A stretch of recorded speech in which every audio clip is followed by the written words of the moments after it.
beekeepers. Welcome back to the second edition of the Beekeepers Buzz Beginner Series. So today I'm going to talk to you about protection. Protection for you, protection for your bees. So we're going to briefly cover a few topics on protecting your hive, and then I want to go a bit more into protective clothing because I feel like making sure you have the right protective clothing when you're getting started is so important. So when we're talking about protecting your hive, number one, if you are in an area where there are bears, set up an electric fence. Trust me, from experience, if you put your hive out there and it is not protected, you will have a bear come and knock it over. The first time I set my bees out, I did not have a fence, and I installed, and that night my hives were tipped over, and thankfully my queen was okay, the hive was okay, and I was able to get a fence up, and it wasn't an issue moving forward. But make sure if you are in an area with bears, put up a fence. All right, so from there, the biggest problem that you are going to encounter as a beekeeper is Varroa mites, and monitoring, knowing how to treat, when to treat. We've got several videos on that you can do a bit more in-depth research on by watching, but I just wanted to kind of high level cover it to make sure that you're aware so you can start to do your research before you get your hives and before you get started. So a Varroa mite is a very tiny parasite that lives on the honeybee and feeds on the fat body of the bee. It reproduces with the honeybee reproduction cycle. So the Varroa mites are laying eggs in the cells with the queen laying eggs in the cells. So it can present a lot of problems for developing brood, transmits viruses. So making sure that you're staying on top of managing Varroa mites is going to be very important. That is generally done with an alcohol wash. We sell a kit from the University of Minnesota or the EasyCheck that you can use to do your mite washes. We do have videos on both of these on step-by-step how to use them, so check them out. Lastly, every hive should have a mouse guard installed in the fall. It's going to keep mice out of your hive, but still allow bees to come and go. So mice in the fall are looking for a nice warm place with food, and a beehive is a great answer for that. So all you do is install it right on the front of the hive, and it prevents that problem. Mice can do so much destruction on your comb. This is a very, very small investment to protect your hive. So from there, let's talk about protective clothing. When you are getting started, make sure that you are protecting yourself at a level to where you are going to be comfortable when you're going into your hive. So everyone has a different comfort level. There are beekeepers out there that will work with just a veil, no gloves.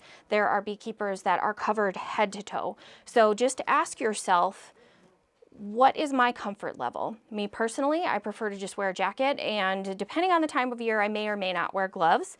But when I first started, I had jacket, I had pants, I had the gloves on, I was fully protective. And it's one of those things that as you're in the beehive more and more, you're probably gonna get more comfortable to where you don't feel like you need that much. But when you're first getting out there, like I said, just make sure that you're getting protective clothing that's going to protect you so you're comfortable out in the hive. So I just want to talk about a few different options. So first of all, let's talk gloves. My personal preference is a goatskin glove. We do also have a cowhide leather. The cowhide is a bit thicker, so it does offer better protection, but it doesn't have the same dexterity. So if the goatskin is thinner, you just have a little bit better feel when you're working in the hive. Make sure you get a nice tight fitted glove because it just allows you that ease of working in the hive. We do also have our new tactical gloves that are not only a nice thin leather, they are also vented, so quite a bit cooler. You will find that as you're out in your hive in the hot summer months, vented protective clothing can make all the difference. It can get really hot out in the summertime when you're in your hive, so keep that in mind as well. And especially if you're in it for the long haul, do yourself a favor and make sure that you're getting the best of the best to start with. because a good pair of gloves is going to last you several years. If you get something that's less expensive, it may not last you quite as long. So that's going to help me transition over to protective clothing. Here, 100% you get what you pay for. I did the research for you. I ordered off of one of those apps where you can get really cheap things from overseas, a beehive kit, and it came with a bee suit, and I really just wanted to check out the quality of it. It's going to be kind of hard, I think, for me to show this on the camera, but I can see through this. It is so thin. And another thing is the depth of the veil. So looking at this, when I put this on, it is barely away from the front of my face. And I have been stung in the chin before through my veil, and trust me, it is not a pleasant experience. This suit is not going to offer any sort of protection to you when you're out in the hive. And honestly, it's so thin, I don't think it's really going to withstand the rigors of beekeeping and being out in the hive all that long.